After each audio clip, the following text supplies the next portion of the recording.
nós estamos aqui na terceira sessão do livro do Apocalipse, né? Lembrando que a primeira sessão trata aí das 7 cartas às 7 igrejas, os 7 candeeiros.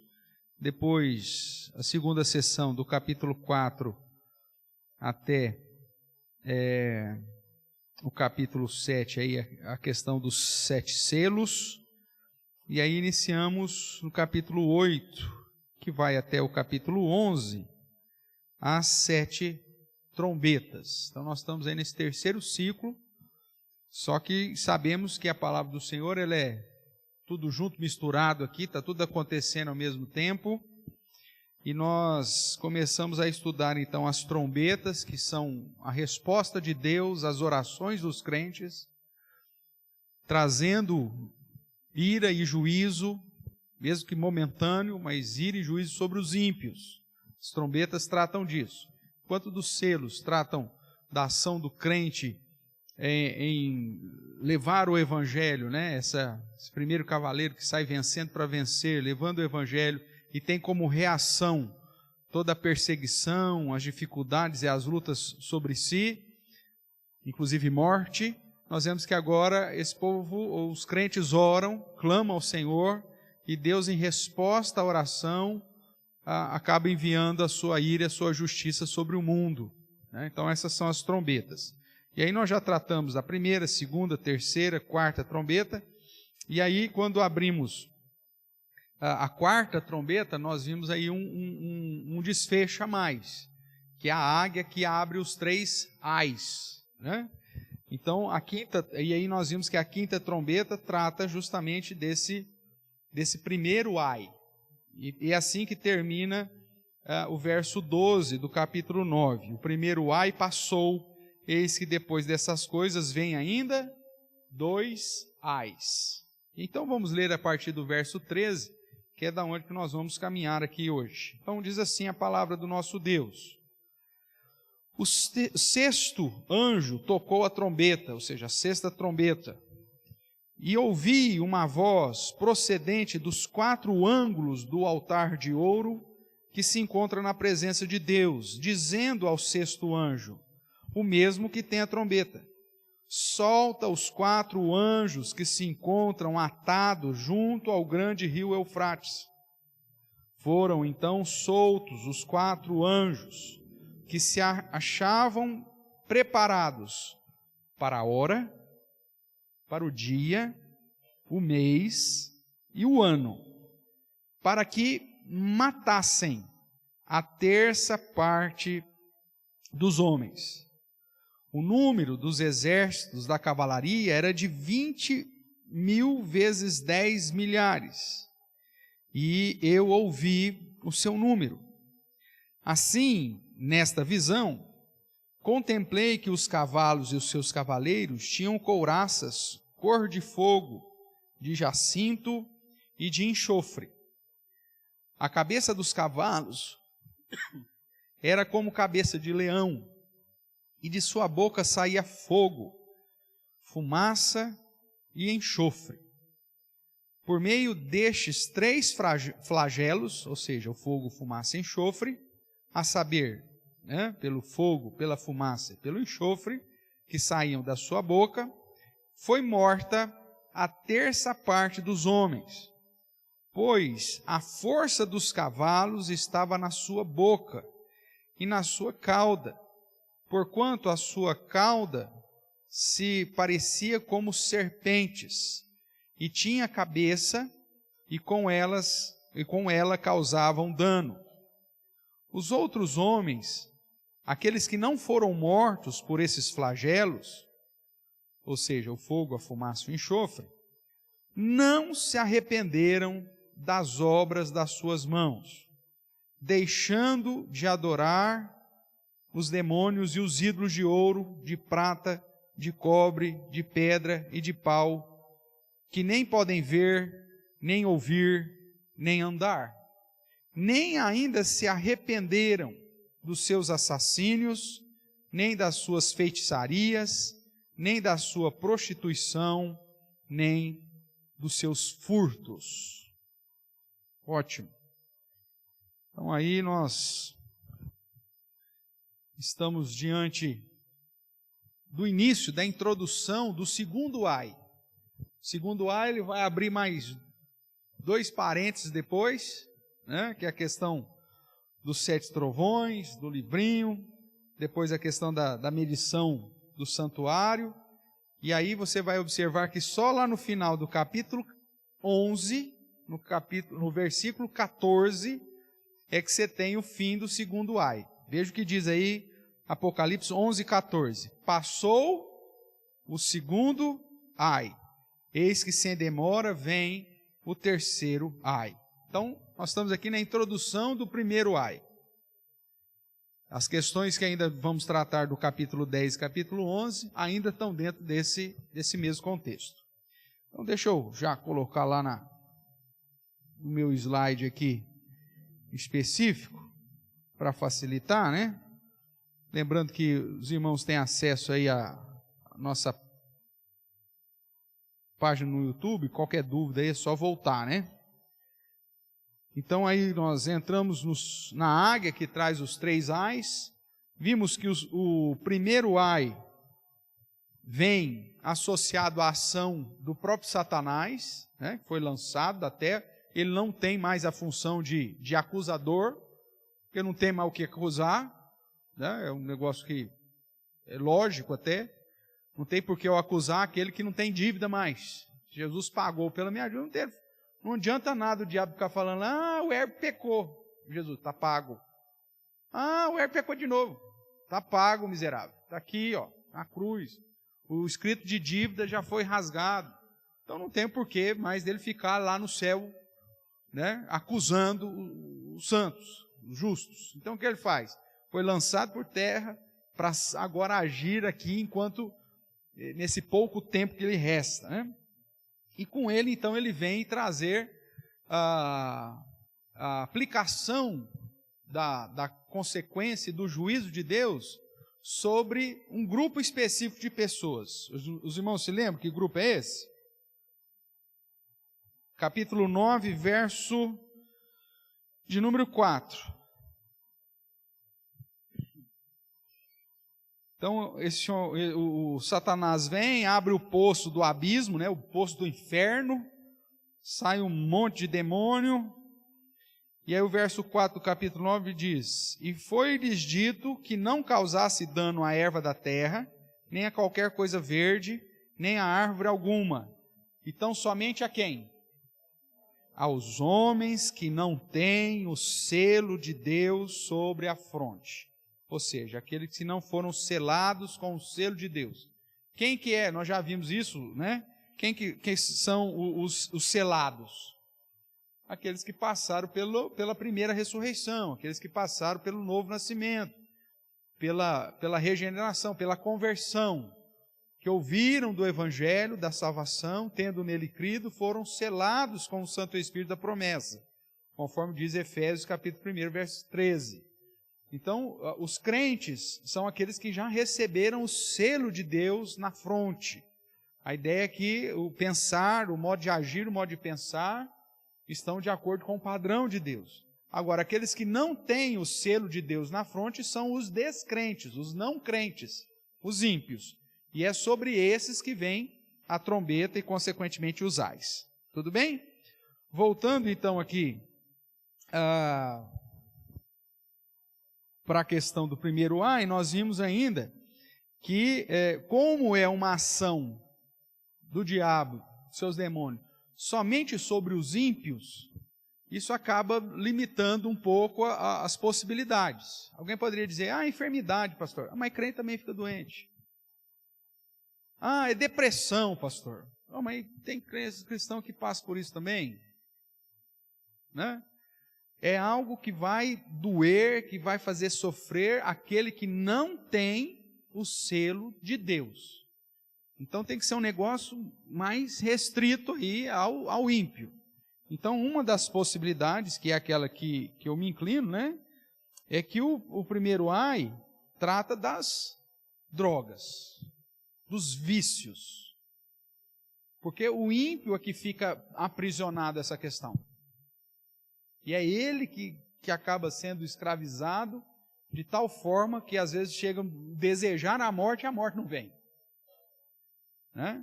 Então qualquer outra possibilidade, ela tem que fazer sentido ao verso 4 aqui do capítulo 9. É aplicado sobre os ímpios. Se é uma situação que cai tanto para ímpio quanto para crente, aí você fala, não, então provavelmente não é. Tudo bem até aqui? Então nós falamos isso aí semana passada. No segundo ai, nós vemos que é com a abertura aí da sexta trombeta. E aí nós vemos que a sexta trombeta, ela traz algumas características, né? De algumas expressões. O verso 15 diz assim: foram então soltos os 4 anjos que se achavam preparados para a hora, para o dia, para o mês e para o ano. Um negócio que já está programado. Alguma coisa que tem hora, dia, mês e ano é um negócio que já foi estabelecido, já foi agendado. Não é uma situação que acontece do nada, mas é algo que dentro da grandeza de Deus já estava na programação. Tudo bem? E aí o que acontece? Então esses 4 anjos se achavam preparados para essa hora, dia, mês e ano, para fazer o quê? Para que matassem a terça parte dos homens. Então nós vemos que o contexto dos selos mata lá 25%, 1/4. Aqui, já nessa progressão, as trombetas já vão para 1/3. Tá? Isso é importante, que você vai ver essa progressão com o passar aqui da revelação. E a ideia, então, é que o segundo ai traz morte. Enquanto o primeiro ai traz sofrimento, inclusive as pessoas procuram a morte e a morte fugiu deles.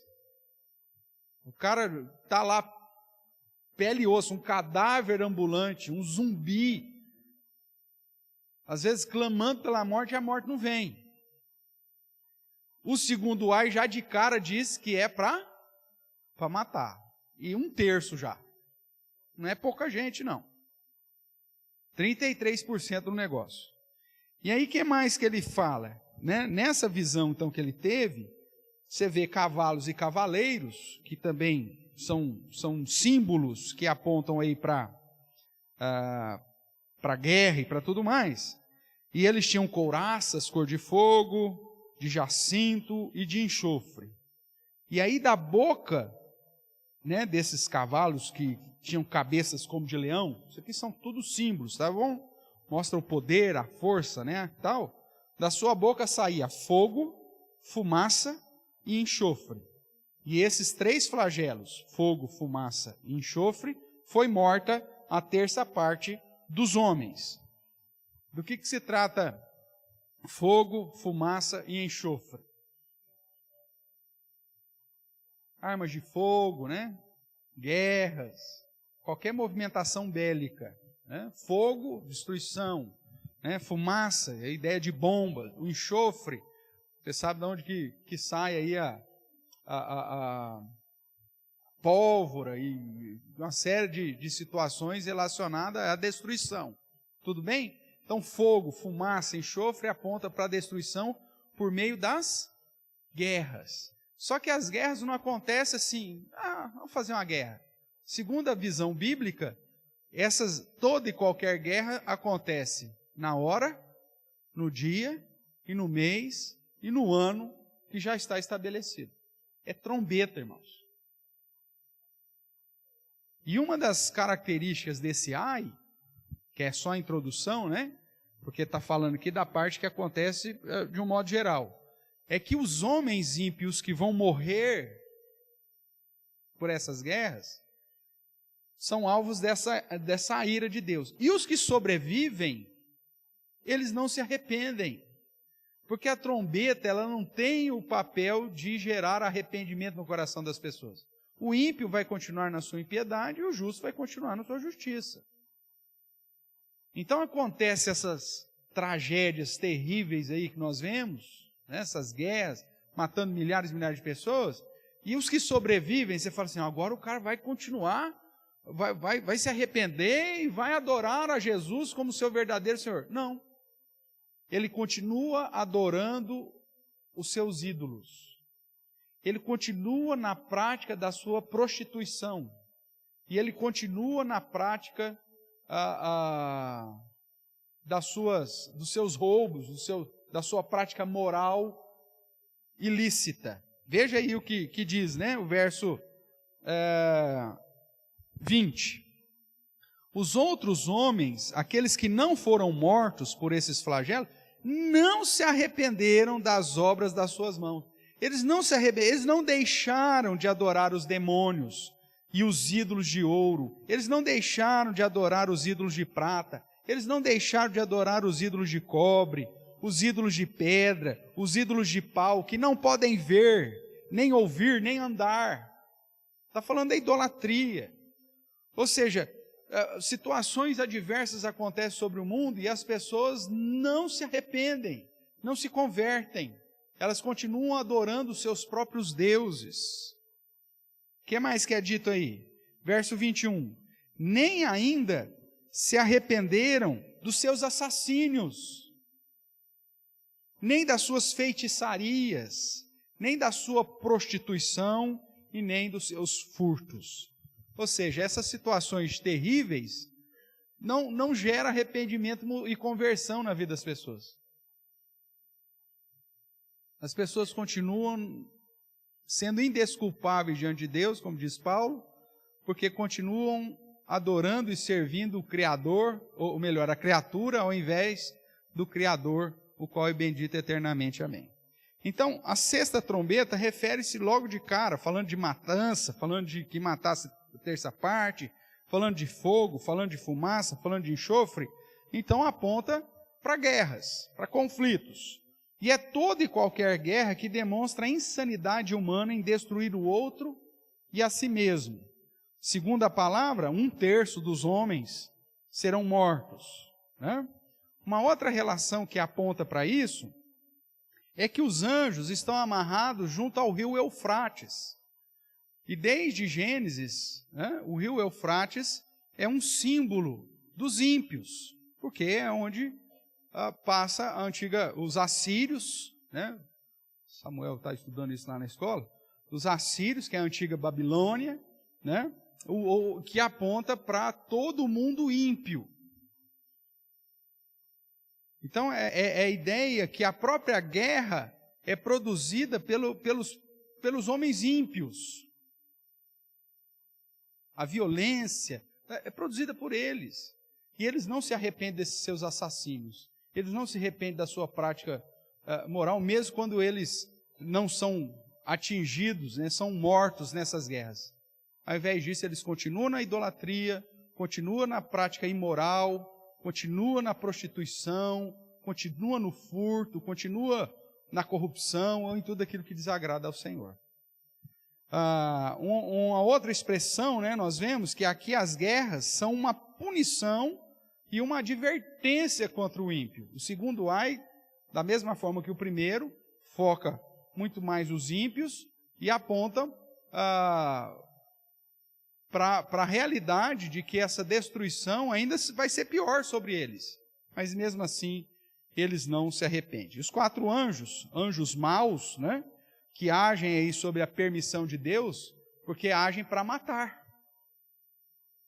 Esse é o objetivo desses anjos. Se você olhar aí, né, solta os 4 anjos que se encontram atados junto ao grande rio Eufrates, e foram então soltos os 4 anjos que se achavam preparados para a hora, dia, mês e ano, para que matassem a terça parte da terra. Anjos da morte.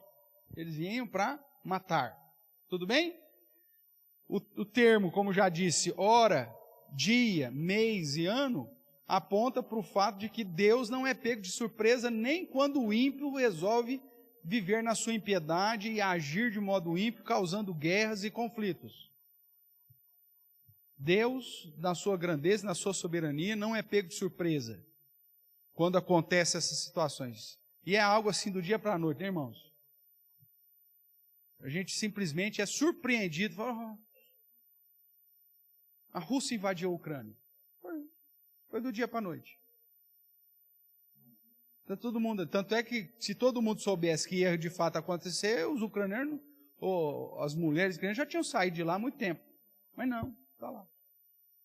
E o tempo que vai ficar, irmãos, também está dentro desse decreto do Senhor. E aí você vê assim, ó, as pessoas estão se arrependendo no mundo porque está tendo guerra. As pessoas estão procurando mais a Deus porque já fez 1 ano de guerra. As pessoas estão se arrependendo? Não, continua vivendo as suas impiedades. Ninguém está nem aí.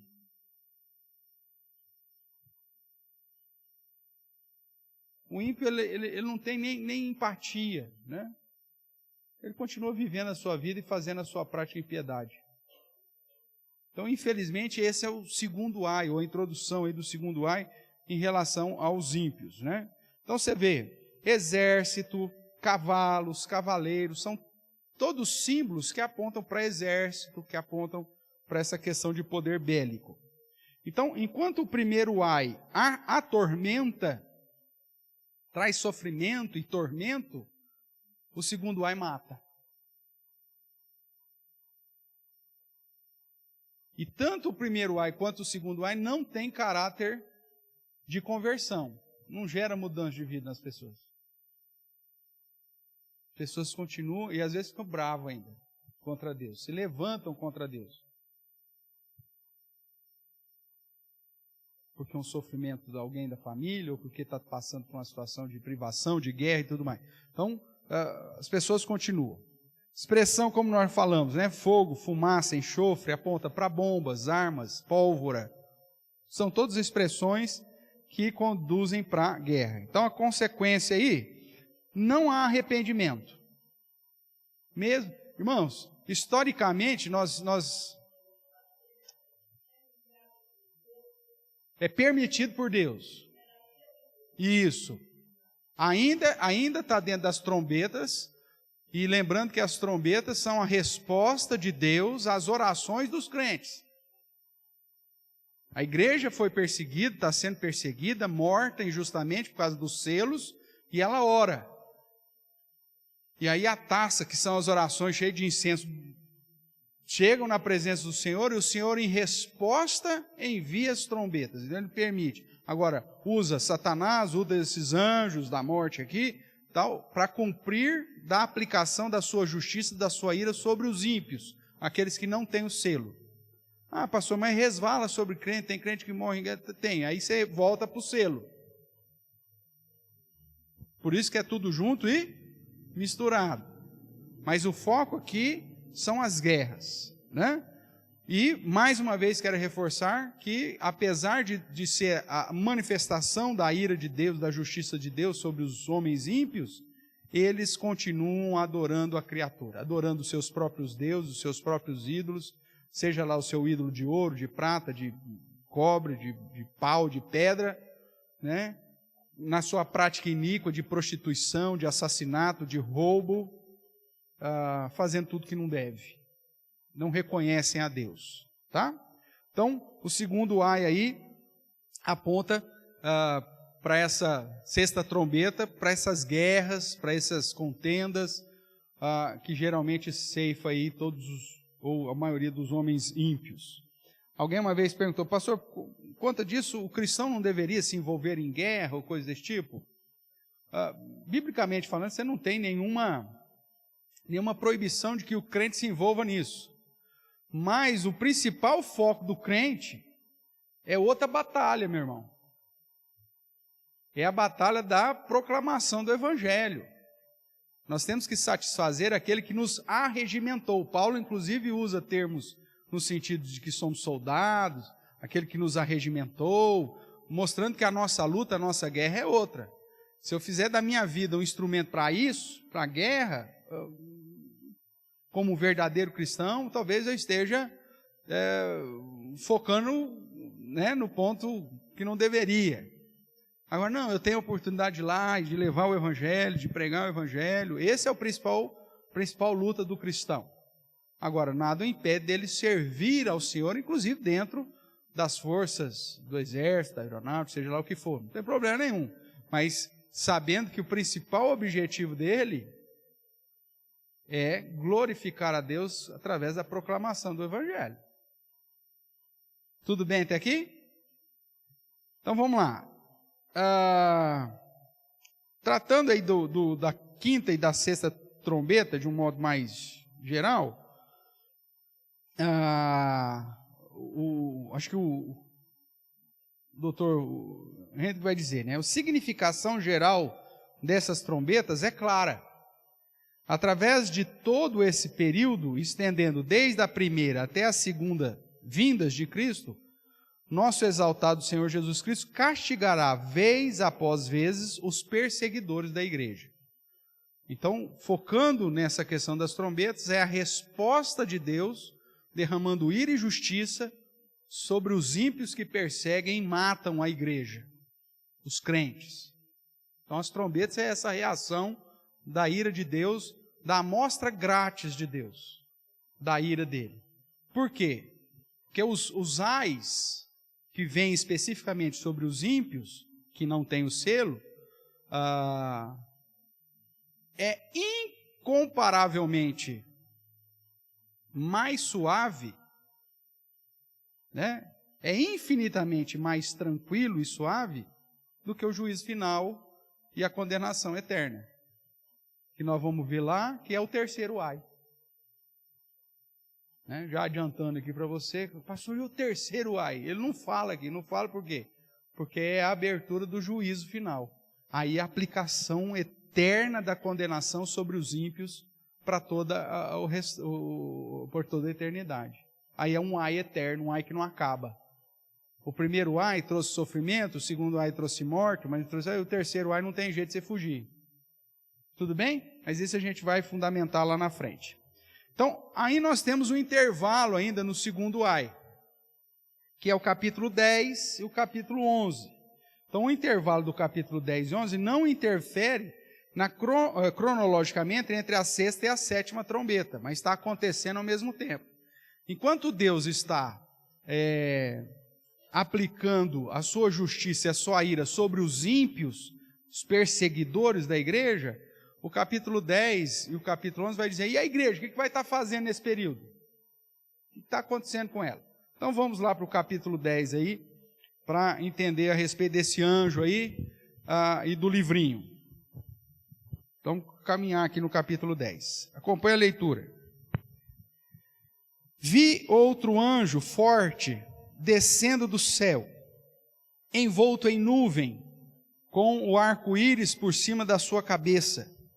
O rosto era como o sol, e as pernas como colunas de fogo. E tinha na mão um livrinho aberto. Pôs o pé direito sobre o mar, e o esquerdo sobre a terra.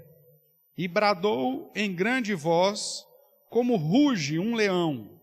E quando bradou, desferiram os 7 trovões as suas próprias vozes. Então, as 7 vozes, como nós podemos ver aqui. Logo que falaram os 7 trovões, eu ia escrever. Mas ouvi uma voz do céu dizendo, guarda em segredo as coisas que os 7 trovões falaram, e não as escrevas. Então, o anjo que vi em pé sobre o mar e sobre a terra, levantou a mão direita para o céu, e jurou por aquele que vive pelos séculos dos séculos, o mesmo que criou o céu, a terra, o mar e tudo quanto neles existe. Já não haverá demora, mas nos dias da voz do 7º anjo, quando ele estiver para tocar a trombeta, cumprir-se-á então o mistério de Deus, segundo ele anunciou aos seus servos os profetas. A voz que ouvi, vinda do céu, estava de novo falando comigo e dizendo, vai e toma o livro que se acha aberto na mão do anjo em pé sobre o mar e sobre a terra. Fui, pois, ao anjo, dizendo-lhe que me desse o livrinho. Então ele me falou, toma-o e devora-o. Certamente ele será amargo ao teu estômago, mas na tua boca doce como mel. Tomei o livrinho da mão do anjo e o devorei, e na minha boca era doce como mel. Quando, porém, o comi, o meu estômago ficou amargo. Então me disseram, é necessário que ainda profetizes a respeito de muitos povos, nações, línguas e reis. Ótimo. Então, nesse intervalo aqui, tratando do livrinho, né, e das 7 vozes que segundo o próprio registro foi proibido de João registrar do que se tratava. Então não adianta você querer saber, porque você não vai saber, né? Se o próprio Senhor Jesus na revelação disse que não era para revelar isso, só João ficou sabendo, então é só de João e pronto, acabou. Isso aqui pode ser qualquer coisa, pastor. Eu acho que é um devaneio que você não deve gastar tempo. Se Deus não quis, aquilo que a palavra diz, o que Deus revelou, pertence a nós. O que Deus não revelou, pertence a Ele e pronto, acabou. Mas vamos lá, vamos entender então aqui um pouquinho do anjo com o livrinho, né? No capítulo 10 e no capítulo 11, tratam da missão da igreja no mundo enquanto as trombetas estão sendo tocadas, né? Então, mesmo debaixo da ação dos selos e apesar dos efeitos das trombetas, a igreja continua em missão. A gente não vai ficar parado assim, olhando, agora vamos ver só as trombetas, vamos ver só os ímpios agora, pegar fogo nos ímpios agora, vamos ver os homens sofrer agora. Não. Por isso que Apocalipse não é cronológico, porque se fosse cronológico, nós teríamos que ficar do capítulo 8 e 9 simplesmente olhando e vendo o sofrimento dos ímpios. Não, enquanto as trombetas estão acontecendo, a igreja continua com a sua missão no mundo, que é de preservar aí a palavra de Deus e o testemunho de Jesus, como nós vimos desde o início de Apocalipse. E o capítulo 10 e o capítulo 11 vai mostrar, enfatizar a respeito dessa missão. Mesmo o diabo tendo sido lançado sobre a terra e aberto o abismo, pesa sobre a igreja a tarefa de seguir firme na missão, independente das tragédias e guerras, antes do juízo final apresentado com a 7ª trombeta e o 3º ai. Então a gente tem que continuar. Está tendo guerra, então não faz nada, fecha a igreja. Não, continuamos, vamos pregar, a missão continua. O anjo imenso que é descrito aqui, né? Mesmo que a descrição até tipifica o próprio Cristo, segundo lá o capítulo 1, não pode ser confundido como sendo o próprio Jesus. Nós vemos aqui que o anjo descrito, ele tinha o arco-íris por cima da sua cabeça, o rosto como o sol, pernas como coluna de fogo, que é muito semelhante àquilo que foi descrito no capítulo 1 a respeito do Filho do Homem. Mas não pode ser confundido com Jesus, mesmo porque a sua mensagem devia ser anunciada a todo aí o universo. Porém, a mensagem dos 7 trovões é censurado para a igreja. É aquilo que eu citei. O que Deus revela pertence a nós. O que Deus não revelou pertence a Ele. Deuteronômio 29, 29. Tá? Então, em relação aos 7 trovões, não temos muito o que fazer. Deus, né, não revelou. A gente até brinca às vezes, né? O pessoal fala que os 7 trovões eram uma palavra específica para o Brasil, né, a respeito da política brasileira, né? Mas isso é só uma brincadeira, é uma gozação. Porque aqui a gente não tem terremoto, a gente não tem furacão, a gente não tem nada. Então as 7 vozes iam falar só da corrupção e das tragédias que ia acontecer aqui. Mas isso é uma brincadeira, obviamente. Então nós não temos como trabalhar com 7 trovões. Mas, paralelo a isso aqui, esse anjo, ele tinha na mão um livrinho, que foi dito a João para pegar e comer, a devorar. E isso nos remete a algumas passagens do Antigo Testamento que servem então como chave para entendermos. Então vamos dar uma olhadinha nessas passagens lá do Antigo Testamento. Abra sua Bíblia lá no livro de Ezequiel, capítulo 2, que trata ainda do chamado, né, do profeta. Ezequiel capítulo 2, a vocação aí de Ezequiel, verso 9. Veja que ele vê alguma coisa semelhante. Então, Ezequiel capítulo 2, eu vou ler a partir do verso 8. Abriu aí? Ezequiel capítulo 2? Então vamos lá.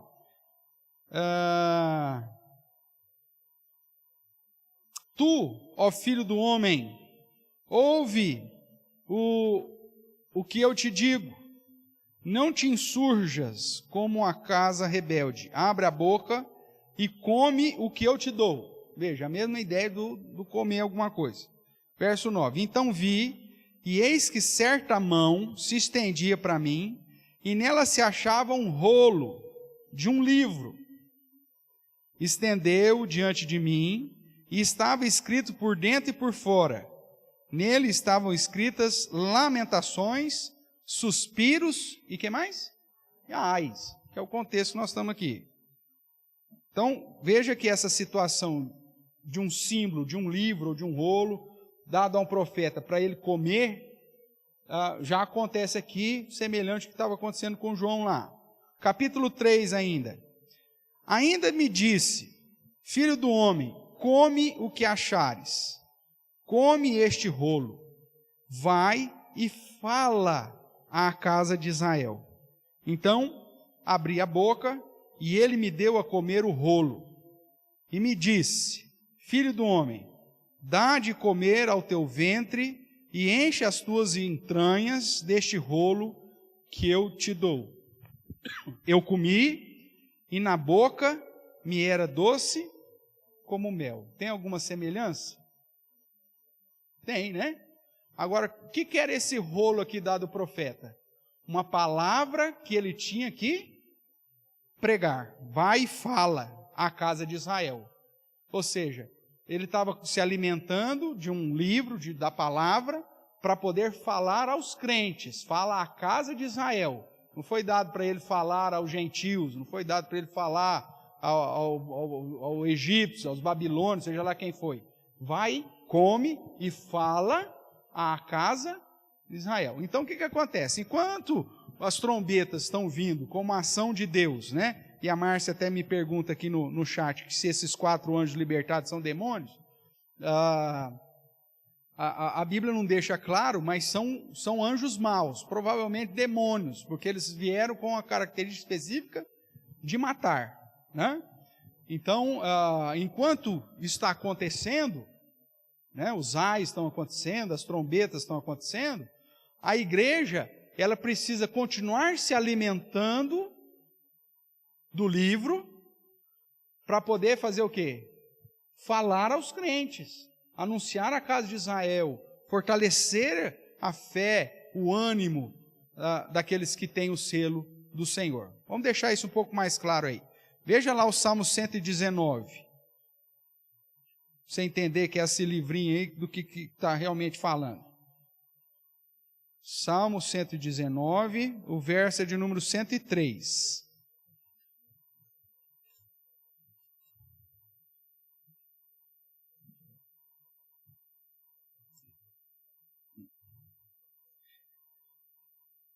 Eu vou dar uma tarefinha depois disso aqui, né? Quão doces são as tuas palavras ao meu paladar, mais que o mel à minha boca. Que outro texto aí que nós poderíamos citar que refere-se à palavra de Deus como algo doce? Salmo 19, nós estudamos recentemente. Vamos dar uma olhadinha lá? Muito bem.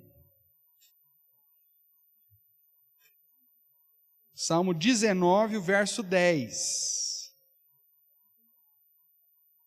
Vamos ler o 10 e o 11 aí. Está falando da revelação especial, da palavra, né? São mais desejáveis do que o ouro, mais do que muito ouro depurado, e são mais doces do que o mel e o destilar dos favos. Além disso, por eles se admoesta o teu servo, e em os guardar a grande recompensa. Enquanto a trombeta vem manifestando a ira de Deus sobre os ímpios, e os ímpios não se arrependem, eles continuam nas práticas da impiedade, nesse período, o que a igreja está fazendo? Está se alimentando e falando. Pastor, mas tem uma diferença aqui. Nos contextos do Antigo Testamento, o rolo era doce como mel. A palavra é doce como mel. E lá fala que o livrinho era doce como mel, só que só na boca. Na hora que descia para o vento, o que acontecia? Se tornava amargo. O que significa isso? Vamos voltar lá para Apocalipse. Existe aqui, então, irmãos, uma inclinação de associar o livrinho à palavra, ao evangelho, né? Como um todo. Mesmo que no Antigo Testamento aponta para a revelação especial de Deus, no Novo Testamento, talvez a ideia do livrinho é que aponta para o evangelho. Por que não livro? Né? Por que foi feita essa distinção? Porque talvez a ideia não é o todo, mas é a parte do evangelho, da pregação do evangelho. Porém, ainda existe uma possibilidade, pelo diminutivo, que além do evangelho seja somente a própria revelação de Apocalipse. Independente se é o evangelho ou se é somente a revelação do Apocalipse, e aí faz sentido de que, para o crente, se alimentar do evangelho e se alimentar da última revelação, ela é doce, porque ela me traz esperança. Mas tanto o evangelho quanto a última revelação diz que o crente vai fazer o que nesse mundo? Vai viver maravilhosamente bem? Não, ele vai passar por lutas, perseguições, privações, e isso é amargo. Então, seja o evangelho ou seja a última revelação, ela te traz uma esperança, porque ela te traz a convicção da salvação eterna, e isso é doce, mas ela diz, nós vamos passar pela grande tribulação, hein, gente? Nós vamos amargar aqui um tempinho antes de ir para o estado final. Então, mesmo que ela traga a doçura da esperança, ela também me confronta com uma realidade que o mundo me odeia e que o mundo me persegue e que todos aqueles que querem viver piedosamente em Cristo serão perseguidos e que nos foi dada a graça de não apenas crer em Jesus, mas também de padecer por Ele. Então, ao mesmo tempo, é doce, mas também é amargo. Faz sentido para você ou não? Sim? Então, por isso o diminutivo aí. Porque quando você olha para a revelação de um modo geral, maravilhoso. Mas aí quando você olha especificamente ou para Apocalipse ou para o Evangelho, contexto do Novo Testamento, o próprio Senhor Jesus disse, né? Tem coisa boa, mas vai ter coisa ruim também. O próprio Evangelho nos cita isso. Então, independente de entendermos como sendo o Evangelho ou apenas Apocalipse, ambos são doces e amargos. Para o crente, doce, glorioso, mas traz a amargura da perseguição. E mesmo que seja doce a pregação na vida dos que se convertem, na vida dos ímpios sempre trará o amargor da condenação. Então, aquela perspectiva de que o Evangelho, ele sempre sai vencendo para vencer, ele nunca é derrotado. Porque quando você prega o Evangelho e alguém se converte, o Evangelho vence. E quando você prega o Evangelho e a pessoa rejeita o Evangelho continua vencendo, porque ele veio trazer tanto salvação quanto condenação. Tudo bem até aqui? Então, enquanto está acontecendo as trombetas e Deus está aplicando a sua ira, a sua justiça temporária sobre os ímpios, a igreja ela precisa continuar se alimentando da palavra, se alimentando das Escrituras, do conhecimento de Deus, se aprofundando na palavra, né? Em guardá-la a grande recompensa, diz o Salmo 19. Para Ezequiel, Deus fala assim, enche as suas entranhas. Nós precisamos nos alimentar e devorar a palavra do Senhor. E é nesse sentido, irmãos, que aí fica uma crítica, né? Que às vezes as pessoas não desejam meditar nas Escrituras.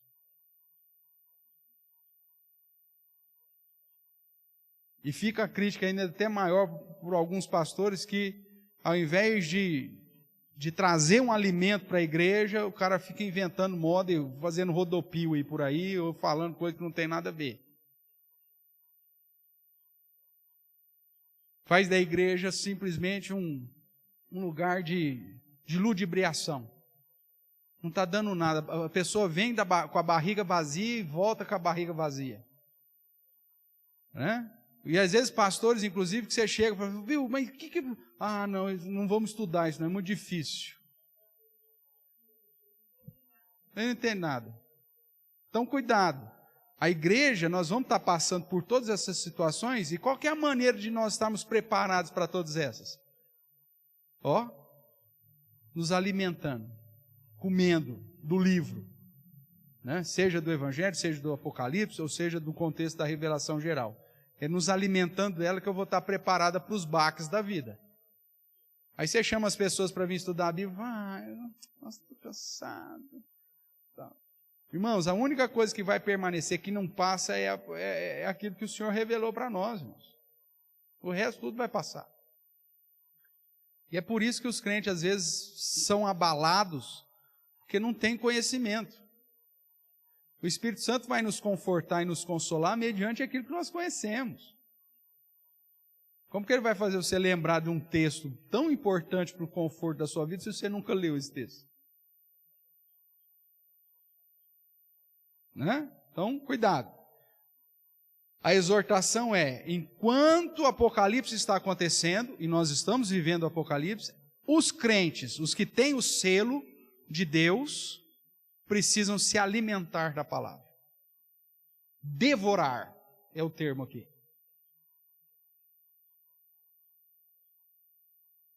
Não é restaurante chique, que vem aquelas porçãozinhas miseráveis. Tem que ser esses restaurantes de estrada, que você chega lá e come à vontade e pode repetir quantas vezes você quiser. Tem que ser devorar. Tudo bem?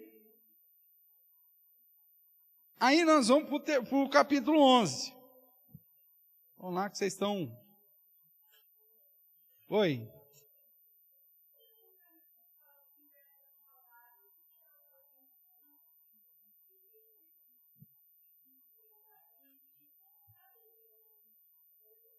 Sim. Não, aqui o que fala para não falar é sobre as 7 vozes, que é um negócio que foi proibido. Não é o livro, está no contexto, mas o que foi proibido dele escrever para o nosso conhecimento foi sobre as 7 vozes. Mas nós estamos na trombeta, a trombeta ainda está rodando aqui, e dentro desse paralelo aí tem um livrinho. Volta lá os seus olhos, que talvez fique mais claro.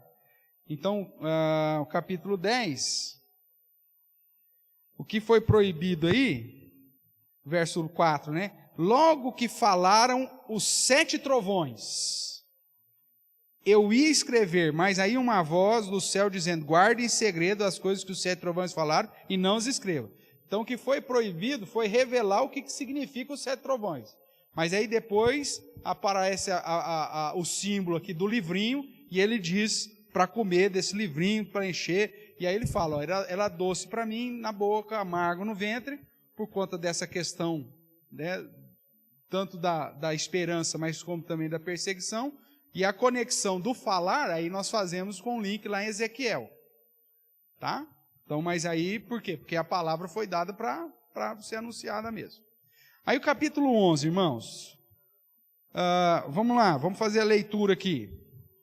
Que aí nós temos um monte de coisa aqui. Talvez não vai dar para a gente terminar o capítulo 11 hoje, mas que é fantástico. Nós estamos ainda nesse período aí, os selos estão acontecendo, as trombetas estão acontecendo, os ais estão acontecendo, a igreja está se alimentando, o evangelho está sendo pregado, é tudo junto, misturado, não perca isso. Não é cronológico, o negócio tem que terminar para começar o outro, como a maioria das igrejas interpreta. Se fosse isso, então nós estaríamos perdidos, tá? Vamos lá, capítulo 11. Foi-me dado um caniço. Lembra que nós estudamos recentemente sobre o cano? O que é cano? Uma régua, uma vara.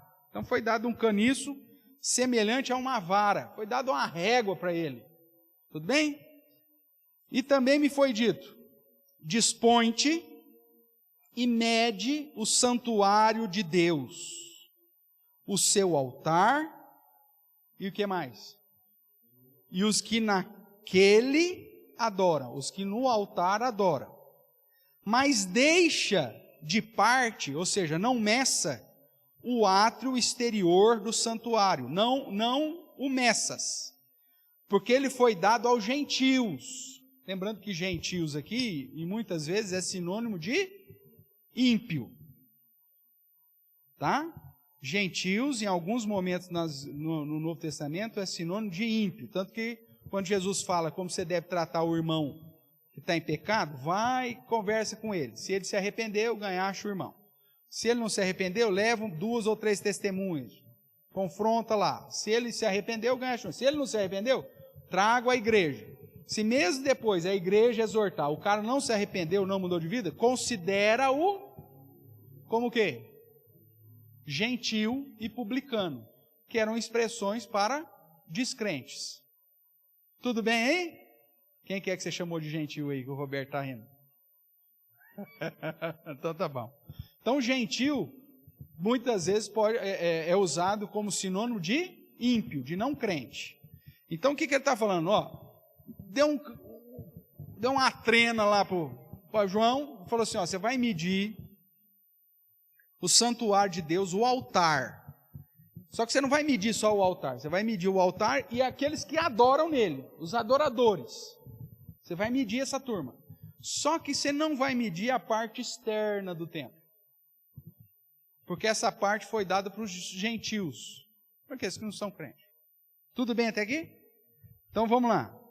Então, mas deixa de parte o átrio exterior do santuário e não meças, porque ele foi dado aos gentios. Estes por 42 meses calcarão aos pés a cidade santa. Então nós vamos tratar aqui dos 42 meses daqui a pouquinho. Verso 3. Darei as minhas 2 testemunhas que profetizem por 1260 dias, vestidas de pano de saco. São estas as 2 oliveiras e os 2 candeeiros que se acham em pé diante do Senhor da terra. Candeeiro nós já sabemos o que é. É igreja. Opa, acendeu uma luzinha aqui. Essas 2 testemunhas, ao mesmo tempo é comparada com oliveira e é comparado com candeeiro. Então já é uma chave aqui, mas vamos caminhar.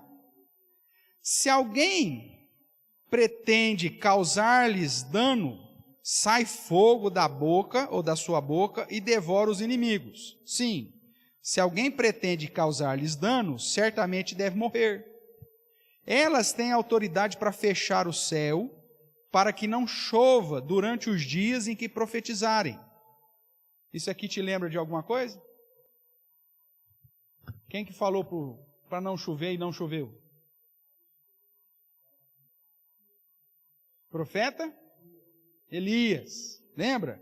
Depois ele ora de novo e Deus manda chuva. Então está falando aqui de servos de Deus. Está falando de profetas. Tudo bem? E ele diz assim, essas 2 testemunhas têm autoridade para fechar o céu, para que não chova durante os dias que profetizarem. Você vai ver lá em Pedro, né? Que fala também, Tiago, sobre o poder da oração, e que muito pode, por sua eficácia, a oração do justo. Inclusive é citado lá, quem mesmo?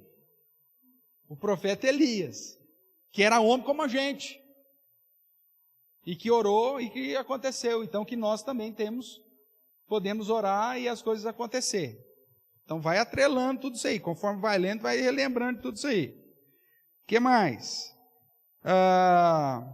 Tem autoridade também sobre as águas, para convertê-las em sangue. Do que ele está falando? Quem que fez isso? Moisés, lá com as pragas, lembra? Então, ele está falando tanto a questão da chuva, as 2 testemunhas, que apontam para o candeeiro, que é a oliveira, nós vamos ver isso daqui a pouco, que vão profetizar aí por esse período aí, 42 meses, depois 1260 dias, é colocado como característica deles, característica que nós já vimos no Antigo Testamento, da pregação de servos de Deus, tanto sobre os ímpios, quanto sobre a própria igreja. No caso de Elias e no caso de Moisés, mais sobre o ímpio. Lembra disso? O que mais? Vamos lá. Tem autoridade também sobre as águas para convertê-las em sangue, como para ferir a terra com toda sorte de flagelos, tantas vezes quanto quiserem. Quando tiverem, então, concluído o testemunho que devem dar, a besta que surge do abismo, nós vimos que o abismo já foi aberto, né? Lembra lá? A besta que surge do abismo pelejará contra elas e as vencerá e matará. E o seu cadáver ficará estirado na praça da grande cidade, que espiritualmente se chama Sodoma e Egito, onde também o seu Senhor foi crucificado. Então, muitos dentre os povos, tribos, línguas e nações contemplam os cadáveres das duas testemunhas por 3 dias e meio e não permitem que esses cadáveres sejam sepultados. Os que habitam sobre a terra se alegram por causa deles, realizarão festas, enviarão presentes uns aos outros, porque esses 2 profetas, veja, aqui está falando que é pregador já, né? 2 profetas atormentaram os que moram sobre a terra. E atormentaram como? Com a pregação deles. Nós vamos ver daqui a pouquinho, isso vai ficar mais claro, mas os ímpios se alegram quando essas 2 testemunhas morrem. Porque agora eles se calaram. Está morto, ele não fala mais. Eles festejam, fazem alegria, dão presente. Ah, que legal. Não enterra não, deixa esse cadáver aí. O que mais? Vou ler o 10 ainda. Então os que habitam sobre a terra se alegram por causa deles, realizarão festas, enviarão presentes uns aos outros, porquanto esses 2 profetas atormentaram os que moram sobre a terra. Mas, depois de 3 dias e meio, um espírito de vida, vindo da parte de Deus, neles penetrou, e eles se ergueram sobre os pés. E aqueles que os viram, sobreveio grande medo. E as 2 testemunhas ouviram grande voz vinda do céu, dizendo-lhes: subi para aqui. E subiram ao céu numa nuvem. Quem que também subiu numa nuvem, irmãos? Elias. Veja que tem aqui muita similaridade do ministério de Elias. E subiram ao céu numa nuvem, e os seus inimigos as contemplaram. Naquela hora, houve grande terremoto e ruiu a 10ª parte da cidade, e morreram nesse terremoto 7.000 pessoas, ao passo que as outras ficaram sobremodo aterrorizadas e deram glória ao Deus do céu. Passou o segundo ai. Eis que, sem demora, vem o terceiro ai. Vamos lá então, irmãos. Vamos começar do começo do capítulo 11, né? Que é a ideia da trena aí, do caniço para medir. Então, caniço para medir o tempo. Ainda nesse meio tempo, entre as trombetas finais, João recebe um caniço e uma tarefa: medir o templo. Porém, o pátio deveria ser deixado de lado. Lembra que eu já disse que o capítulo 10 e capítulo 11 está falando da missão da igreja enquanto tudo está acontecendo. Ela vai continuar se alimentando da palavra e pregando a palavra, e agora é dado a elas a tarefa de medir, tá? Isso refere-se que nesse período que está acontecendo as trombetas e tudo mais, ou seja, o que nós estamos vivendo, a igreja vai ser medida. E somente os que estiverem dentro, ou seja, na área do templo, do altar, da adoração, serão contados. Enquanto que aqueles que estiverem no pátio dos gentios, ou seja, os crentes nominais, aquele que, acha que só porque é membro de igreja está salvo, aquele que não vive o cristianismo, que não está no altar do Senhor, que não adora a Deus, que não vive para Deus, que não está ali para preservar a palavra de Deus, que não se alimenta da palavra de Deus, e que está ali para servir de testemunho da obra de Cristo, esses não são contados. Só é contado quem está no altar, quem está na adoração, quem está na comunhão. Então tem muito crente que acha que só porque é membro da igreja já vai ser salvo, meu amigo, você não está sendo nem contado. E esse é o período que Deus está fazendo essa medição e fazendo a contagem de quem realmente é crente, ou daquele que é só de aparência, né? Então os crentes nominais serão deixados de fora. Vamos ver alguns textos aí. Ezequiel, capítulo 40.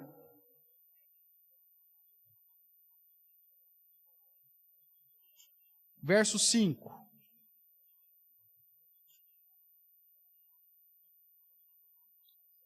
A visão do templo.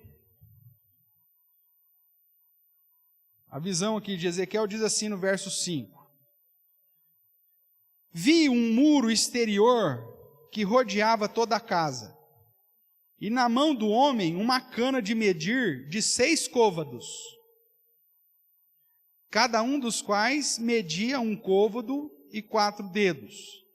Ele mediu a largura do edifício, 1 cana, e a altura, 1 cana. Então veja, essa ideia de medir é algo que também foi apresentado. Tudo bem? Ainda Ezequiel 42, verso 20.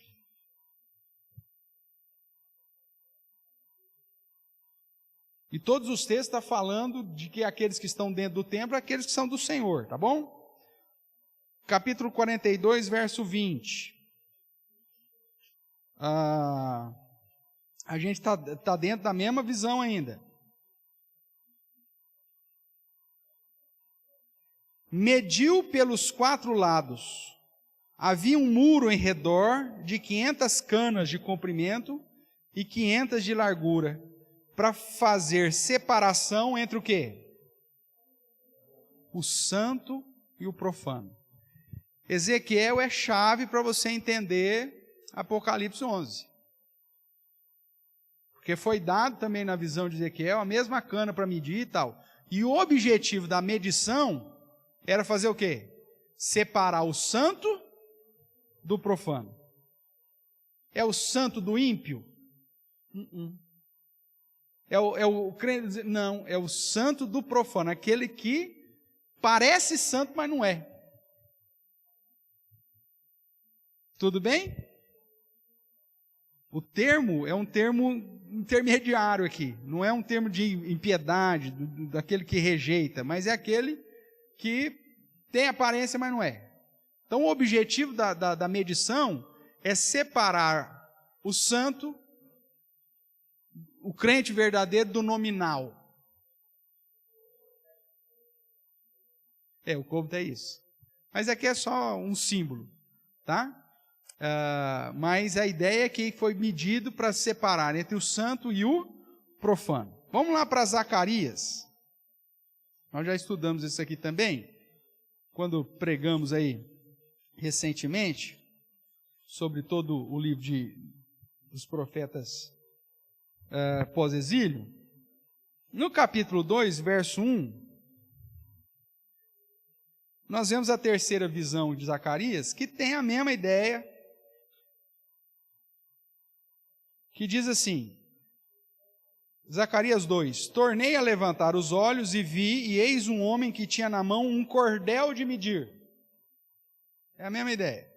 Então perguntei, para onde tu vais? Ele me respondeu, medir Jerusalém, para ver qual é a sua largura, qual é o seu comprimento. Eis que saiu o anjo que falava comigo, outro anjo lhe saiu ao encontro, ele diz, corre, fala esse jovem, Jerusalém será habitada como as aldeias sem muro, por causa da multidão dos homens e animais que haverá nela. Pois eu lhe serei, diz o Senhor, um muro de fogo em redor, e eu mesmo serei no meio dela a sua glória. Então, nós sabemos que dentro dessa medição do altar, tem muita gente? Tem. Mas há uma distinção entre o santo e o profano. Só vai, nesse período que nós estamos vivendo, Deus está medindo o templo, em especial o altar e aqueles que adoram no altar. O pessoal que está no pátio, esse está fora.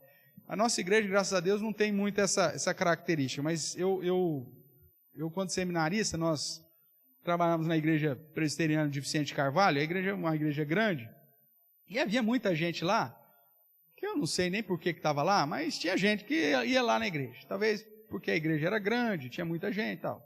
Mas era algo fantástico, porque quando estava tocando as músicas de louvor, a igreja estava repleta, lotada. Terminava, e sempre começava com o louvor. A liturgia lá era assim, começava 30 minutos de louvor. Aí o pastor, inclusive, só chegava depois do louvor. Né? Aparecia na igreja lá só depois do louvor. Aí, terminava o louvor, o que o povo fazia? Saía tudo da igreja. Ficava tudo na frente da igreja lá. Já viu isso acontecer? Em algum lugar? Eu já vi em vários lugares. Não foi lá em Vicente Carvalho, não. O povo saía. Aí uma escola dominical, eu cheguei para os caras e falei, meu amigo, Deus está medindo e só mede quem está dentro, hein? Quem está no pátio, está fora. E ele serviu exatamente aquilo lá. Os jovens, geralmente. E às vezes gente que tocava. O cara ia para a igreja só para tocar, tocava, terminava de tocar, ia embora. Não ficava no culto, não ficava na palavra. Esse é o tipo do profano. Que às vezes está na igreja, não por Deus, mas por si. Porque ele acha interessante. Mas ele não está no altar. Ele está no pátio. Deus está falando, gente, está acontecendo, nós estamos vivendo o Apocalipse, e eu estou medindo, hein? Você precisa ser contado entre aqueles que estão no templo, entre aqueles que estão no altar e adorando. Porque você pode estar até nos arredores da igreja, mas se você não estiver dentro, você não é contado, não. E essa cana foi dada, como Ezequiel nos diz, para separar o santo do profano. Então não tem essa de, eu sou membro da igreja, vou para o céu. Não é assim que funciona. Tudo bem?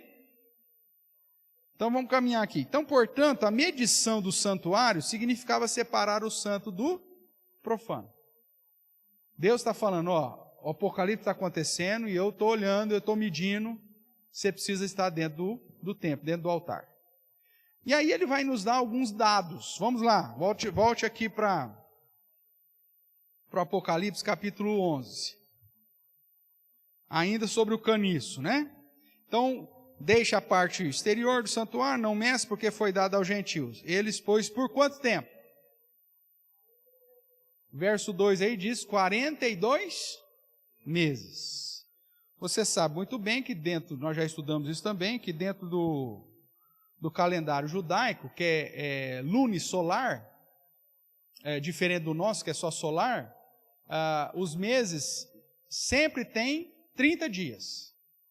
Tudo bem? Então, os meses sempre têm 30 dias. E aí o que acontece? Então, se nós temos 42 meses, quantos dias nós temos? 42 vezes 30. Tira o zero lá, 3 vezes 2, 6, 3 vezes 4, 12. 1260. Tudo bem? Veja o que é dito no verso 3 aí, sobre o período que as testemunhas vão pregar. Darei às minhas 2 testemunhas que profetizem por quanto tempo? Bingo! 1260 dias é igual o quê? Os 42 meses. É só um jeito de falar diferente, mas refere-se ao mesmo ao mesmo período. Em outro lugar, mais para frente, você vai ver ele repetir isso, né? Vamos aproveitar aqui que nós estamos falando dessas datas. Vai no capítulo 12, o verso 6. A mulher, porém, fugiu para o deserto, onde havia Deus preparado lugar para que nele, ou seja, no deserto, a sustentem durante 1260 dias. Opa, mesmo período. No capítulo 12 ainda, o verso 14. Quando, pois, o dragão... Ou 14, né? Vou ler o 13, vai. Quando, pois, o dragão se viu atirado para a terra, que aqui nós já estamos na outra sessão, então não vai repetir o assunto, perseguiu a mulher que dera luz ao filho varão. E foram dadas à mulher as duas asas da grande águia, para que voasse até o deserto, ao seu lugar. Ainda é aí, onde é sustentada durante o quê? Um tempo, tempos, aí é plural, e metade de um tempo. Então vamos lá, ó. Um tempo, tempos, saíram 2 tempos, então, e metade de um tempo. Quanto tempo você tem aí? 3 tempos e meio. Tá? Ou seja, 3 anos e meio. 1260 dias refere-se a 42 meses, e 42 meses refere-se a 3 anos e meio. Um tempo, tempos e metade de um tempo. 3 anos e meio. Então, mesmo que ele use várias expressões distintas em relação ao tempo, e em várias sessões, Apocalipse está dizendo que a revelação, a última revelação, trata sempre do mesmo período. E que esse mesmo período é o quê? Entre a primeira vinda de Cristo e a segunda vinda de Cristo. Que você pode chamar de 42 meses, que você pode chamar de 1260 dias, ou que você pode chamar de 3 anos e meio. Um tempo, tempos, então 2 tempos e metade de um tempo, 3 anos e meio. Tudo bem? Então, só para ficar isso aí. Aí, no capítulo 13, ele ainda volta a falar dos 42 meses. 13, verso 5. Foi-lhe dada uma boca que proferia arrogância e blasfêmia e autoridade para agir 42 meses. Então, 42 meses vezes 30 dias, 1260 dias. Então, todas as citações referem-se ao período completo da primeira vinda de Cristo até a segunda vinda, ou até a sua volta. Tudo bem? Então, é simplesmente isso. Apocalipse trata desse período que nós estamos vivendo desde a ascensão de Cristo, a primeira vinda de Cristo, quando ele é assunto, ele chega no trono e toma o livro selado, começa a abrir os selos, até a volta dele. Então nós estamos vivendo as 42 semanas, nós estamos vivendo os 1260 dias, ou nós estamos vivendo os 3 anos e meio. São símbolos, não são literais. Desde a primeira aula eu te disse isso. Tudo bem? Vamos caminhar então um pouquinho aqui, voltando aí. Então, em relação a Apocalipse 11, que ainda está no segundo ai, enquanto as trombetas e os ais estão vindo sobre os ímpios, a igreja continua na sua missão de se alimentar da palavra e de pregar a palavra e de fazer a separação entre o santo e o profano. Só que aí ele introduz mais uma figura agora, que são as 2 testemunhas que morrem, as 2 testemunhas mártires. Tudo bem até aqui? Então vamos lá. Verso 3. Darei as minhas 2 testemunhas que profetizem durante esse período. Os 1260 dias, ou 42 meses, vestidas do quê? O que é pano de saco na Bíblia? Quando que usava? Arrependimento. Humildade. Então, essas testemunhas, elas não são gloriosas. Elas não estão em roupas de festa. Elas não estão glamurosas, essas testemunhas. Elas estão vestidas de pano de saco. Da mesma forma que João Batista. A ideia de uma postura humilde, sem glamour, sem glória, mas preparando o caminho do Senhor. Então, são duas testemunhas, mas o que elas representam? Vamos ver alguns detalhes, então, dessas duas testemunhas. Já vimos que elas vão profetizar, e profetizar é sinônimo de pregar, durante a primeira e a volta de Cristo. 1260 dias, 42 meses, 3 anos e meio, o tempo que você quiser dar. Mas é sempre esse período. Eles vão testemunhar sobre esse período. Vejamos alguns detalhes. Eles profetizam por 1260 dias. É aquilo que nós chamamos de era evangélica. Que é enquanto nós estamos aqui para pregar o evangelho. Só vai terminar quando Jesus voltar. Tudo bem? Vestidas de pano de saco, símbolo aqui de arrependimento. São testemunhas que pregam a fé e o arrependimento. Por isso a verdadeira igreja, irmãos, ela tem como característica, como marca, a pregação fiel das Escrituras. Teologia da prosperidade, teologia que promete os fundos total aí para a turma, só benefício. Isso não é a igreja verdadeira de Cristo. A verdadeira igreja de Cristo, ela é fiel à sã doutrina. Ela não se vendeu a Balaão, ela não se vendeu como que chama a mulher lá? A Jezabel. Ela não abraça as doutrinas niconaístas, ela é fiel às Escrituras. O Evangelho é arrependei-vos e crede. Essa é a mensagem do Evangelho. Não tem firula. Essa é a mensagem que a verdadeira, os testemunhas pregam. E aí é citado no verso 4, que são estas, ou seja, as mesmas testemunhas, são estas as duas oliveiras. E os dois candeeiros. Nós pregamos isso aqui algum tempo atrás também. É que você não lembra nem que você almoçou hoje, né? Você não vai lembrar não. Mas vamos lá para Zacarias, de novo. Zacarias, capítulo 4.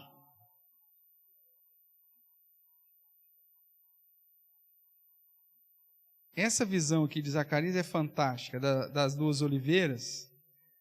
E do azeite aqui que desce.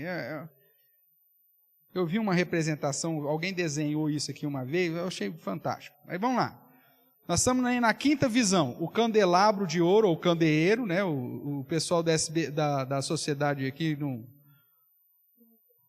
não ajudou, né? Porque candeeiro é o que sempre aponta para a igreja. Mas candelabro e candeeiro é a mesma coisa. Mas podia ter facilitado aí, porque fica mais fácil de você conectar, né? Então, o candelabro de ouro entre as duas oliveiras. O que Apocalipse está falando? São duas oliveiras e o que mais mesmo? Dois candeeiros. Tudo bem? Então vamos lá. Verso 3. Eu vou ler aqui o capítulo 4. Tornou o anjo que falava comigo, me despertou como um homem que é despertado do seu sono, e me perguntou, o que vês? Respondi, olho, e eis um candeeiro, ou candelabro, todo de ouro, e um vaso de azeite em cima com as suas 7 lâmpadas e 7 tubos, uma para cada uma das lâmpadas que estão em cima do candelabro ou do candeeiro. Junto a este, 2 oliveiras, uma à direita do vaso de azeite e a outra à sua esquerda. Então perguntei ao anjo que falava comigo, meu senhor, que é isso? Respondeu-me o anjo que falava comigo, não sabes tu que é isso? Respondi, não, meu senhor. Prosseguiu ele e me disse, essa é a palavra do Senhor a Zorobabel, não por força nem por poder, mas por meu espírito, diz o Senhor dos Exércitos. Quem és? Tu, ó grande monte, diante de Zorobabel será uma campina, porque ele colocará a pedra de remate em meio às aclamações, haja graça e graça para ela. Zorobabel foi o responsável, o governador, pela reconstrução do que mesmo? Do templo. Tudo bem? Então ele está falando aqui do templo, ele está falando da igreja. Então você tem o candelabro de ouro com 7 pontas, que é o menorá, que ficava lá queimando no templo, e ele era já abastecido constantemente por 2 oliveiras, que já derramava o seu azeite e mantinha aquele fogo constante. Então, tanto oliveira quanto candeeiro apontam para a igreja, para o povo de Deus. Ok? Você vai ver depois, lá no Evangelho, Jesus fazendo essa conexão da oliveira com o povo de Israel, inclusive.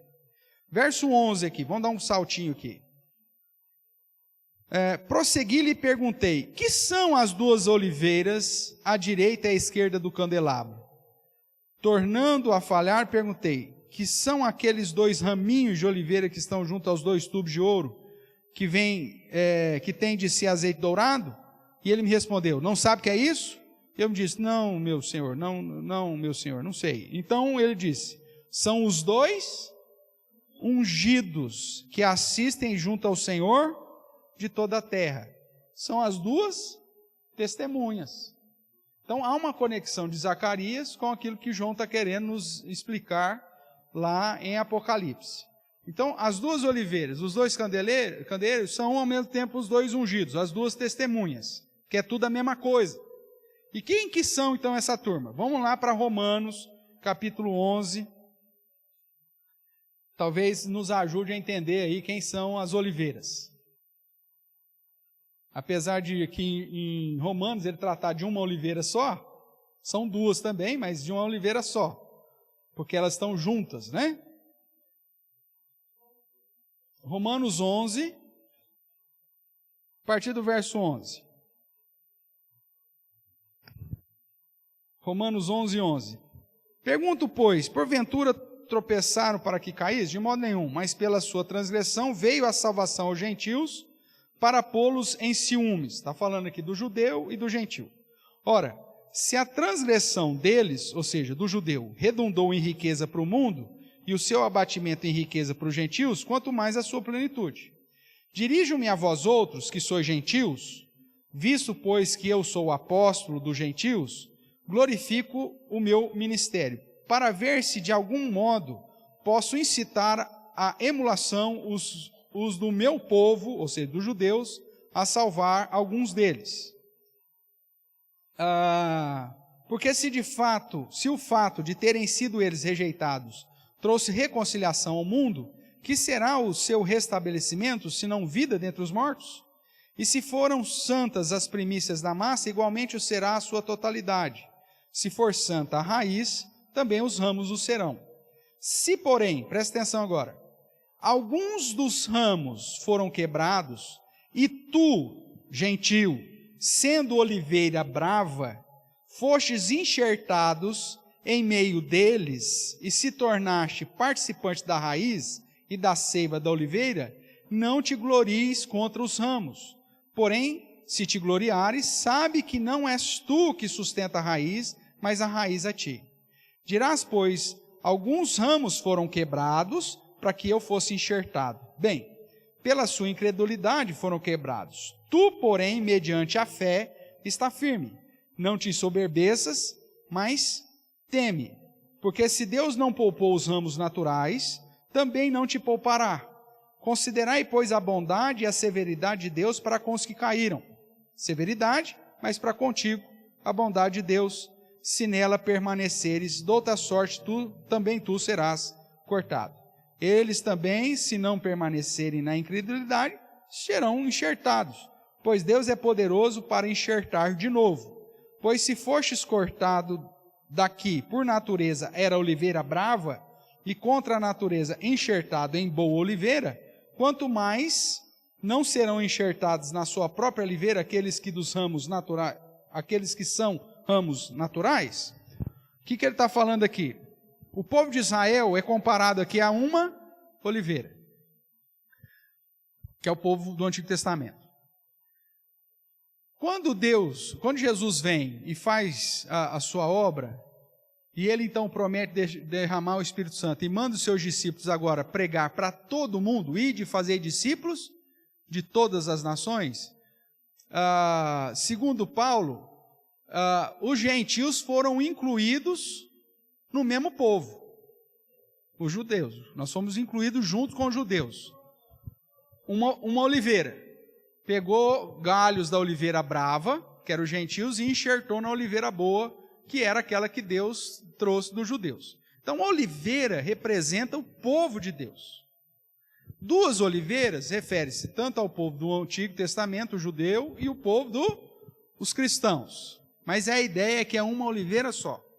Então, quando fala lá em Zacarias, que essas duas oliveiras mantinham aceso o fogo dos dois candeeiros, está falando de igreja, porque candeeiro nós sabemos que o próprio Apocalipse nos diz que é igreja. Lá Apocalipse 1, verso 20, vai dizer que os candeeiros são a igreja, candeeiro de ouro.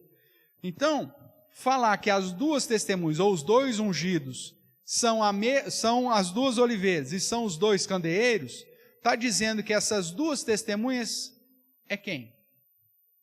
A igreja. No ministério, que Apocalipse vai nos chamar a atenção, de guardar a palavra de Deus e o testemunho de Jesus.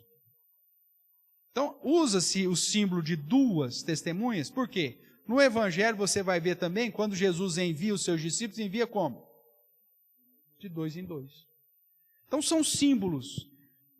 Então, duas oliveiras, dois candeeiros, dois ungidos, duas testemunhas, tudo isso aponta para uma coisa só: a igreja. E essa igreja foi dado a ela o poder de profetizar por quanto tempo? Lá nós vimos. Os 1260 dias, que é o período entre a primeira vinda e a segunda vinda. Então a igreja vai estar aqui até a volta de Cristo, vai estar aqui. E fazendo o quê? Pregando. Só que a pregação dessa igreja, ela é agradável ao mundo? Quando a igreja é fiel, não. Quando a igreja, ela não é igreja, né? Ela é uma falsa igreja, né? Está servindo aí o dragão e não o cordeiro. Essa igreja, ela fala uma mensagem que agrada o mundo. Mas quando a igreja é fiel, as duas oliveiras, os dois candeeiros, as duas testemunhas, que é a igreja, ela é fiel, a palavra da igreja atormenta o mundo. Quando a gente prega o evangelho, que diz, você é pecador, você precisa se arrepender e ter fé em Jesus, se arrepender dos seus pecados, mudar de vida, isso o pessoal fala, nossa, que palavra gostosa. É assim que acontece? Não, isso atormenta. E atormenta até aqueles que estão aí no pátio, que falam assim, você não pode pregar uma coisa dessa. Você não pode falar uma coisa dessa, que o cara é pecador. Você não pode, você está atormentando a turma. Você tem que falar coisa agradável. Mas as duas testemunhas, as duas oliveiras, os dois candeeiros, os dois ungidos, eles vão se manter fiel na pregação. Eles comeram do livrinho, que vai trazer uma mensagem doce, mas ao mesmo tempo amarga. Só que, lembra que é ciclo. Nós já vimos lá no segundo ciclo que vai ter a grande tribulação. Tanto é que pergunta, de onde está vindo esse povo aí, lavado no sangue do cordeiro, de vestidura branca? Qual que foi a resposta que deram lá no segundo ciclo? É o pessoal que vem da grande tribulação. Aqui no terceiro ciclo, a grande tribulação é descrita agora na perseguição às duas testemunhas. Quem são as duas testemunhas mesmo? A igreja. A perseguição sobre a igreja. E vai ter um momento que vai se levantar contra a igreja, deixa eu voltar aqui que eu estou em Romanos, vai se voltar contra a igreja uma opressão tamanha que vai fazer o que com a igreja? O que acontece aqui? Verso 7 do capítulo 11. Quando tiverem então concluído o testemunho que devem dar, a besta que surge do abismo, no abismo nós vimos que é lá do inferno, que já foi aberto, pelejará contra elas e as vencerá, e que mais? E matará. Nós vamos ver que depois dos outros ciclos, isso fica mais claro. Mas quando estiver perto da volta de Cristo, a igreja vai ser perseguida de tal forma que ela vai continuar presente no mundo. Veja que o cadáver não foi sepultado. Ela vai estar presente no mundo, todo mundo vai estar vendo o cadáver dela, só que ela não prega mais, porque ela está morta. O morto fala? Você já viu um morto falar, Gigi? Foi lá num velório, lá, falou, o que aconteceu? Aí o morto, sofreu um acidente. Você viu isso? Não, por quê? O morto não fala. Então a igreja, perto do fim, isso lá no capítulo 20 vai ficar mais claro, Satanás, que está preso, no sentido de que não pode enganar as nações, vai ficar claro lá no capítulo 20, ele é solto, no sentido de voltar a enganar e seduzir as nações para combater a igreja e calar a igreja. A igreja vai estar morta no sentido de que ela não tem mais voz no mundo. E quando a igreja vai estar presente no mundo, mas sem voz nesse mundo, os ímpios se alegram. Os ímpios festejam. Dão presente entre si. Hoje a igreja pega e fala, pensa a realidade. Movimento LGBTQIA+.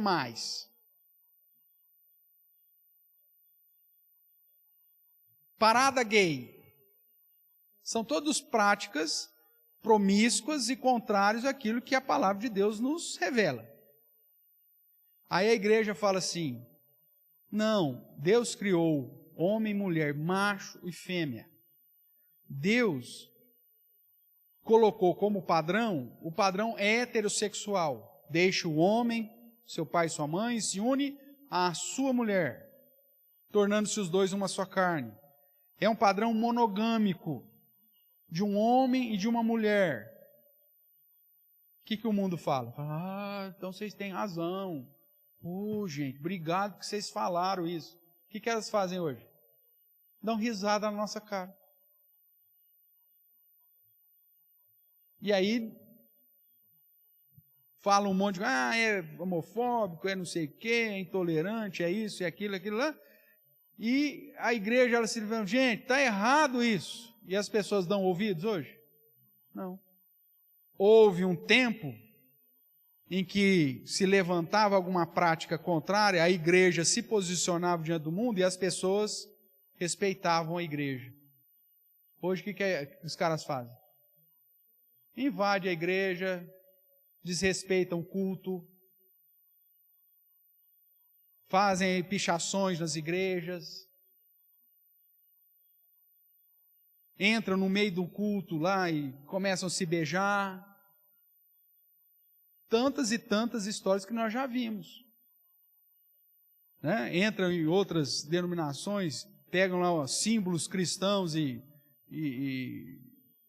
acabam desprezando e menosprezando, levam símbolos cristãos para Sapucaí, arrastam Cristo, depois Satanás arrastando Cristo no chão da Sapucaí, ou então crucifica Jesus na parada gay, pega lá um crucifixo e põe na onde não deveria.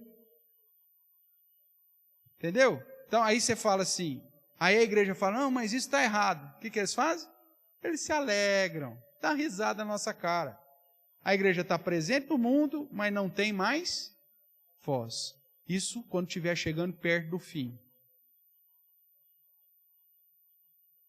Por que chegando perto do fim? Presta atenção no que nós vamos ler agora. Verso 10. Os quais habitam sobre a terra se alegram por causa deles, por causa da igreja que morreu. Realizarão festas, enviarão presentes uns para os outros, porque esses dois profetas, ou dois ungidos, como é dito lá no Antigo Testamento, atormentaram os que moram sobre a terra. A pregação deles era dura. Mas depois de 3 dias e meio, um espírito de vida, vindo da parte de Deus, neles penetrou, e eles se ergueram sobre os pés, ou seja, ressuscitaram, e aqueles que o viram sobreveio grande medo. E as 2 testemunhas, que agora foram ressuscitadas, ouviram grande voz vinda do céu, dizendo-lhes, faça o quê? Subir para aqui. E subiram ao céu numa nuvem, e os seus inimigos o contemplaram. Veja, há algum momento que a igreja é ressuscitada para pregar de novo? Não. O cadáver vai estar presente no mundo, só que ela não tem mais voz. Só que aí há a ressurreição dessa igreja, não para pregar mais. Agora para ouvir o chamado do céu, subir para cá, arrebatamento. E aí vem o fim. Veja, no começo, foi dado às duas testemunhas que profetizem 1260 dias. Aí elas morrem. E fica morta quantos dias? 3 dias e meio. Compara 1260 dias com 3 dias e meio. Muito grande a diferença. Sim ou não? Então veja, quando que a igreja vai morrer? Quando tiver pertinho do fim. Quando que a igreja não vai ter mais voz nesse mundo? Pertinho do fim. Mesmo porque ela já terminou a sua tarefa. Verso 7. Quando tiver, então, concluído o testemunho que deve dar. Lembra que Jesus disse que o evangelho seria pregado em todo o mundo e depois disso viria o fim? Essa é a ideia. A igreja, irmãos, ela precisa estar envolvida com a obra missionária até a volta de Jesus. Ela precisa pregar, porque haverá tempo que não darão ouvidos. Enquanto o negócio está acontecendo, os selos estão acontecendo, a trombeta está acontecendo e tal, nós temos que nos alimentar da palavra, pregar a palavra e anunciar o evangelho, atormentar o mundo com o evangelho. Atormentar, pastor? Não foi assim que falaram dos apóstolos? Chegaram aqui aqueles que estão atormentando o mundo, que estão pondo fogo no mundo, aqueles que são do caminho.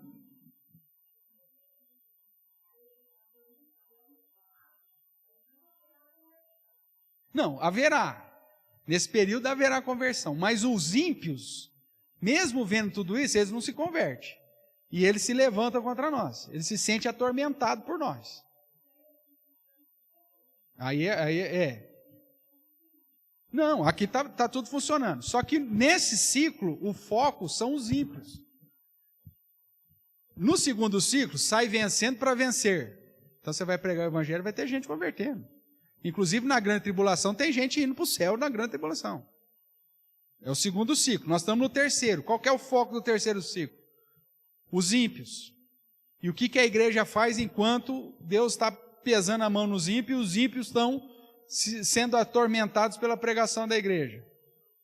Então, nós vamos comer a palavra, pregar a palavra, continuar testemunhando, continuar profetizando, porque vai ter um dia que não darão ouvidos, é o que o Paulo fala. João vai falar, haverá dia que a igreja vai estar morta. Mas morta em que sentido? Morta no sentido espiritual? Não, vai ter um povo santo, verdadeiro, adorando e pregando ao Senhor. Só que ele vai pregar e isso não faz diferença nenhuma. As pessoas dão risada da nossa pregação. Só que isso é quando estiver pertinho do fim. Aí você pode falar assim, pastor, mas já está acontecendo. Eu falei, então pode ser que nós estamos pertinho do fim. E aí que a gente tem que continuar, enquanto há o tempo, enquanto não estamos mortos mesmo, falar, pregar e anunciar o evangelho quantas vezes for necessário. Então veja, irmãos, 2 oliveiras, os 2 candeeiros apontam para as 2 testemunhas, ou os 2 ungidos, que representam nada mais, nada menos que a igreja. Então, só para fechar aqui os meus... Já passou o tempo aí, mas só para fechar aqui. Então, a citação de 2 testemunhas pode referir o envio de Jesus, dos seus discípulos, de 2 em 2, conforme Lucas 10, o ministério pastoral e missionário da igreja, pregação e aplicação dos sacramentos, alguém poderia dizer, e existe um consenso de que refere-se à igreja verdadeira no exercício da missão, que é pregar as boas novas, a autoridade para salvar e condenar, simbolizado pelas descrições no texto semelhante ao ministério dos profetas do Antigo Testamento, que confrontava as práticas ímpias, mas ao mesmo tempo eram instrumentos para conversão. Nós não vamos ter tempo aqui, mas Jeremias 5:14, Êxodo 7:20, 1 Reis 17:1. Então, concluído o testemunho, pregado em todas as nações, a besta que surge do abismo, representando o mundo anticristão, seu modo liberal, que ameaça a verdadeira igreja, peleja, vence e mata a igreja. Mas em que sentido? Quando a igreja deixa de influenciar o mundo, de anunciar o verdadeiro evangelho de Cristo. O seu testemunho público e confrontador foi silenciado e sufocado pelo mundo. Hoje a gente prega o evangelho e as pessoas nem dão ouvidos mais, irmãos. Concluído então esse testemunho, Jerusalém, que aqui é a cidade, né, o Egito, Sodoma e Egito e tal, representado o poder ímpio que crucificou o nosso Senhor, representa o mundo imoral e anticristão que também vai querer matar a igreja, da mesma forma que fizeram com o nosso Senhor. Por isso que é citado aí no final, né, aquela ideia no verso 8, né, o seu cadáver ficará ali estirado, na praça da grande cidade, que espiritualmente se chama Sodoma e Egito, onde também o Senhor foi crucificado. Que cidade que o Senhor foi crucificado? Jerusalém. Então, está falando aqui de todas as capitais, na verdade, da impiedade, né? Da mesma forma que fizeram com o Senhor, tentaram calar o Senhor Jesus matando, vão fazer com a igreja, né? Jesus ressuscita depois de 3 dias, e aqui depois de 3 dias e meio, que é nos colocado, talvez uma citação, porque você tem, no caso da ressurreição de Jesus, provavelmente foi bem no início do 3º dia, né? Na virada, né? Mas ele só foi descobrir a ressurreição dele no amanhecer do dia. Então pode ser que seja alguma citação nesse sentido, mas é a ideia, da mesma forma que fizeram com o Senhor tentando calar, vão fazer com a igreja. Então o mundo se alegra com o silêncio, a morte da igreja, confraterniza-se, dá presente, mas por pouco tempo, 3 dias e meio. A igreja ressurge devido a uma ação divina, se põe de pé com a vinda de Cristo, que o chama para si. O arrebatamento visível que gera um abalo nos ímpios, né, que é o final lá. Grande terremoto, ruína, morre 7.000, ao passo que as outras ficam aterrorizadas, dando glória a Deus, porque aí já está vindo o juízo final, que é o 3º ai, que nós vamos ver a semana que vem. Então a 7ª trombeta, que é a partir do verso 15 aí vai nos apresentar a introdução do juízo final, é o 3º ai. O 1º ai traz um sofrimento, 5 meses, o 2º ai traz a morte da maioria dos ímpios, e o 3º ai aí é definitivamente o juízo final, a 7ª trombeta, né, do verso 15 aí até o final do capítulo 11, introduz o juízo final de novo, né, só que agora na 3ª sessão, e aqui João somente introduz o tema, mas não descreve completamente como vai ser o juízo, porque vai ser só lá no final. Mostra a glória, a honra a Deus, sua autoridade, o seu poder e a aplicação sobre justiça sobre todos. Depois você dá uma lida lá em casa, do verso 15, aí até o verso 19, que aí você vai ver então a descrição da 7ª trombeta, do 3º ai, que nada mais é do que a aplicação do juízo final, o estabelecimento do novo.